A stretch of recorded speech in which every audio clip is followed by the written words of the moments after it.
Hello दोस्तों, नमस्कार। आप यहाँ पे देख सकते हैं 4 लाख नियोजित शिक्षक बने राज्यकर्मी। यहाँ पे देख सकते हैं सभी नियोजित शिक्षकों को सक्षमता परीक्षा उत्तीर्ण करना आवश्यक है। खुशी मंजूरी के बाद शिक्षकों ने गुलाल लगाया। आगे देख सकते हैं राज्य के करीब 4 लाख नियोजित स्थानीय निकाय शिक्षक अब सरकारी कर्मी बन गए। मंगलवार को कैबिनेट से पंचायती राज और नगर निकाय संस्थाओं द्वारा नियुक्त कार्यरत शिक्षक पुस्तकालयाध्यक्ष को राज्यकर्मी का दर्जा दे दिया गया है। इस संबंध में देर शाम अधिसूचना भी जारी कर दी गई।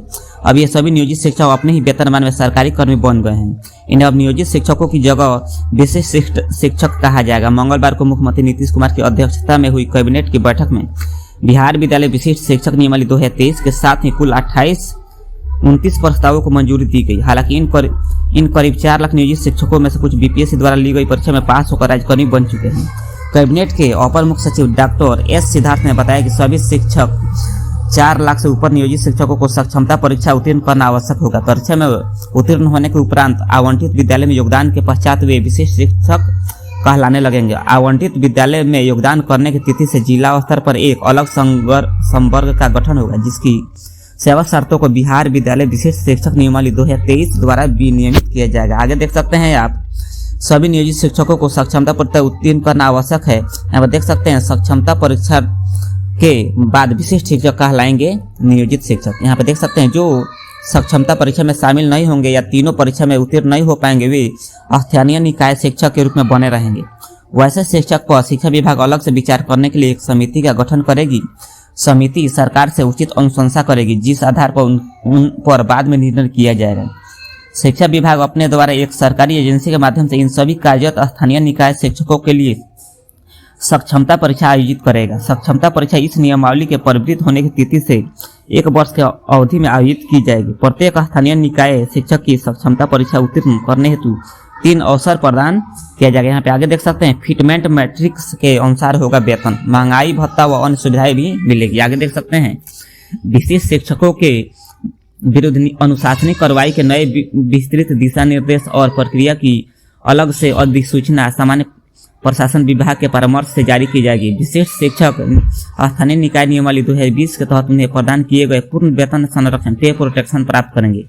उनका वेतन फिटमेंट मैट्रिक्स के अनुसार दिए होगा। अन्य भत्ते राज्य सरकार की प्रचलित दरों के अनुसार ही उनको दे होगा। आगे देख सकते हैं अनुकंपा के आधार पर नियुक्ति के अलावा इनकी अन्य कोई सीधी भर्ती नहीं होगी।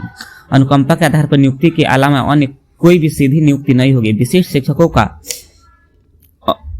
अनुकंपा के आधार पर कोई भी नियुक्ति विभाग द्वारा आयोजित दक्षता परीक्षा उत्तीर्ण होने पर निर्भर करेगा। जिला स्तर पर वरीयता सूची निर्धारित की जाएगी।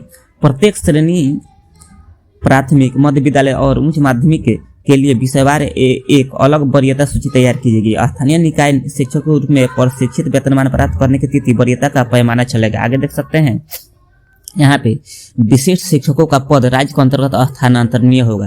विशिष्ट शिक्षकों का पद राज्य के अंतर स्थानांतरणीय होगा। परीक्षा में शामिल होने का समय स्थानीय निकाय शिक्षक को उन जिलों के 3 विकल्प देने होंगे जहां वह विशिष्ट शिक्षक के रूप में सेवा देना चाहते हैं। सक्षमता परीक्षा में इनकी मेधा क्रमांक के आधार पर जिलों का आवंटन किया जाएगा।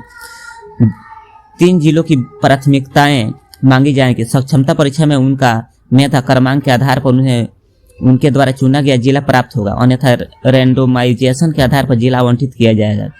जिला शिक्षा पदाधिकारी द्वारा शिक्षा का अधिकार अधिनियम, छात्र शिक्षक अनुपात अथवा जनहित में प्रतिबद्धताओं को ध्यान में रखते हुए जिला के अंतर्गत स्थानांतरित किया जाएगा। विशिष्ट शिक्षकों की विभाग द्वारा तय की गई अवधि में पूरा होने पर जिला के अंदर या बाहर भी स्थानांतरित किया जा सकता है। जो विशिष्ट शिक्षक सेवानिवृत्त होंगे या त्याग पत्र देंगे या बर्खास्त कर दिए जाएंगे तो परिणामी रिक्ति पर स्थानीय निकाय द्वारा नियुक्ति नहीं की जा सकती है। नई नियमावली के तहत ये भरा जाएगा। प्रोन्नति उपलब्ध रिक्तियों के और विभागीय नियुक्तियों को ध्यान में रखते हुए भी की जाएगी। सभी प्रोन्नति उपलब्धि रिक्ति के अधीन होगी। इसके अलावा सभी प्रोन्नति विभाग की प्रचलित नीति के अनुसार की जाएगी और अपेक्षित योग्यता सहित या पात्रता के अधीन होगी। क्लास 1 से 5